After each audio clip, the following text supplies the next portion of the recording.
Yo les postes, j'espère que vous allez bien. Bon, comme vous le savez, les championnats vont reprendre. On a beaucoup parlé de Kylian Mbappé et de Neymar qui se sont un petit peu ignorés par presse interposée. Kylian Mbappé qui a un petit peu critiqué le mercato parisien. Neymar qui a ignoré complètement une question sur Mbappé. Paredes qui n'a pas voulu aussi répondre aux questions de Mbappé en expliquant qu'il n'y avait pas de relation avec lui. Voilà, tout le monde ne comprend pas clairement la position de Mbappé, le comportement de Mbappé plutôt boudeur en ce début de saison.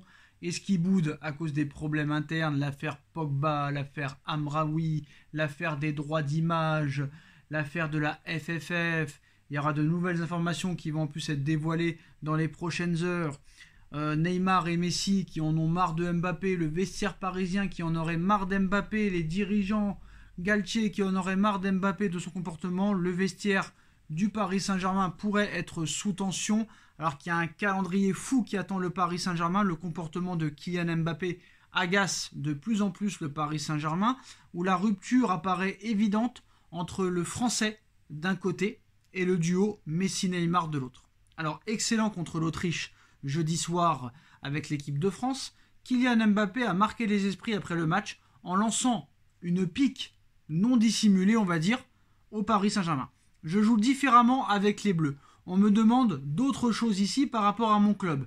J'ai beaucoup plus de liberté en équipe de France. Le coach sait qu'il y a un numéro 9 comme Olivier Giroud, qui occupe les défenses et moi je peux me balader et aller dans l'espace. Mais au Paris Saint-Germain, c'est différent, il n'y a pas ça.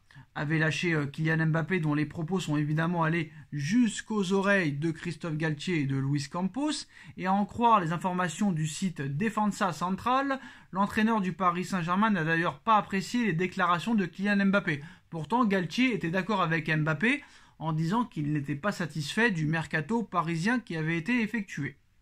Estimant justement que l'entraîneur du Paris Saint-Germain n'a d'ailleurs pas apprécié les déclarations de Mbappé, estimant justement qu'il mettait le français dans les meilleures conditions au Paris Saint-Germain.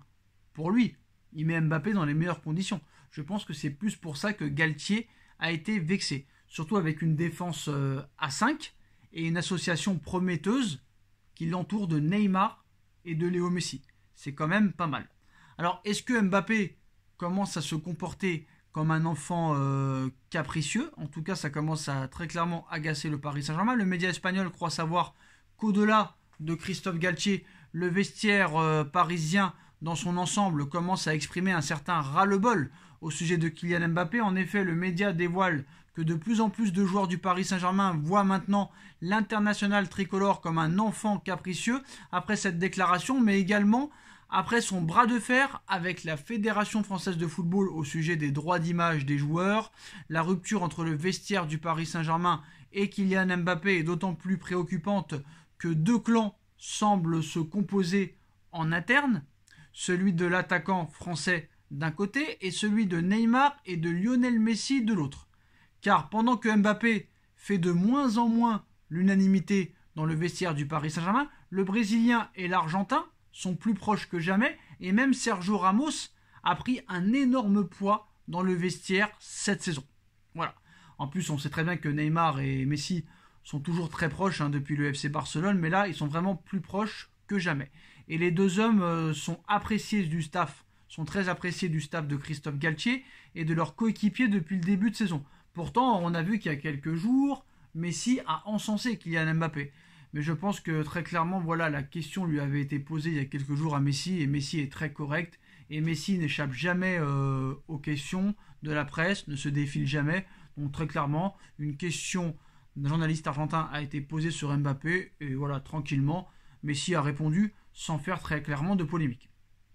Alors, moi j'ai l'impression que les Sud-Américains sont contre Mbappé. C'est surtout les Sud-Américains qui en ont ras-le-bol de Mbappé, j'ai l'impression. Quoi qu'il en soit, le fossé se creuse entre Kylian Mbappé et une partie des joueurs du Paris Saint-Germain, et cela a été mis en lumière il y a aussi quelques jours par un certain Leandro Paredes, tout fraîchement transféré du Paris Saint-Germain à la Juventus de Turin. Interrogé par ESPN, l'Argentin a bien fait comprendre qu'il ne portait pas Kylian Mbappé dans son cœur et que par conséquent, le champion du monde français était très loin de faire l'unanimité à Paris et dans le vestiaire. Ce n'est pas à moi de parler de lui, a répondu le Bianconero à ESPN. J'avais une relation avec ceux que je côtoyais, mais ceux avec qui je n'avais pas de relation, je ne peux pas vous en parler, a lancé Leandro Paredes, très proche de Léo Messi et de Neymar au Paris Saint-Germain et qui ne porte pas Kylian Mbappé dans son cœur. Hein. Je ne pense pas qu'ils iront en vacances ensemble, comme c'est le cas de plusieurs joueurs dans la capitale française, selon les échos de la presse espagnole en ce début de semaine. Alors il faut toujours faire attention avec la presse espagnole qui se régale sur le Paris Saint-Germain. Le PSG, ça fait buzzer.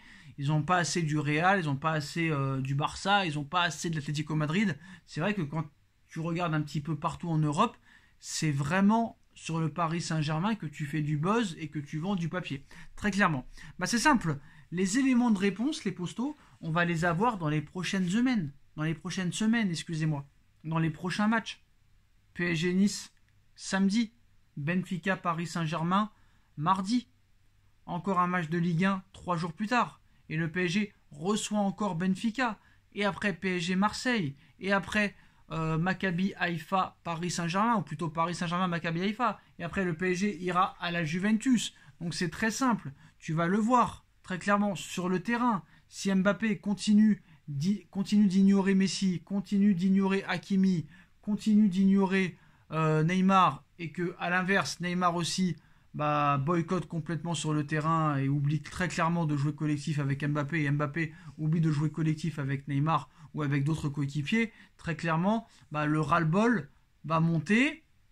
Après, je pense qu'il peut y avoir aussi de la jalousie du vestiaire parisien envers Mbappé, parce que quand tu vois que Mbappé, 23 ans, touche 100 millions d'euros par an, plus des primes à la signature de 125 millions d'euros, et quand on réfléchit bien, le contrat de 2 ou 3 ans de Mbappé s'étale à 600 millions d'euros, ça peut se comprendre que des mecs comme Messi, Neymar et compagnie soient jaloux de Mbappé. Mbappé, 23 ans, 0 ballon d'or, 0 Ligue des Champions, 0 euro, certes champion du monde, mais voilà, il n'a pas le palmarès que Messi avait à 23 ans. Il n'a pas le palmarès que Ronaldo avait à 23 ans. Alors certes, il est champion du monde. Mbappé est champion du monde. Très clairement. Chose que Messi et Ronaldo n'ont pas. Mais sauf que Ronaldo, à son âge, il avait déjà un ballon d'or. Et Messi, je crois, à 23 ans, avait déjà 2 ou 3 ballons d'or. Chose que n'a pas. Mbappé. Et surtout, à 23 ans, Ronaldo avait déjà un ballon d'or et une Ligue des Champions. Et Messi, je crois, à 23 ans, avait 2 ou 3 ballons d'or et 2 Ligues des Champions. Si je ne me trompe pas. Donc ça fait quand même toute la différence. Alors c'est bien beau d'être champion du monde, mais à l'arrivée, tu as 0 ballon d'or et 0 Ligue des Champions. Ça peut aussi faire la différence. Mais quand tu vois qu'un joueur de 23 ans touche 100 millions d'euros et que Messi touche 40 millions d'euros par an, alors qu'il a 7 ballons d'or, 4 Ligues des Champions, une Copa América, on peut comprendre qu'un mec comme Neymar, qui avait été recruté pour être le roi de Paris, et que Messi a un salaire énormissime, et quand tu vois qu'un Mbappé 23 ans, qui est boudeur, qui a un mauvais comportement de starlet et d'enfant capricieux, touche 100 millions d'euros plus des primes à la signature, et n'arrive pas à s'entendre avec le vestiaire, on peut aussi sentir qu'il y a de la jalousie envers Mbappé dans ce vestiaire.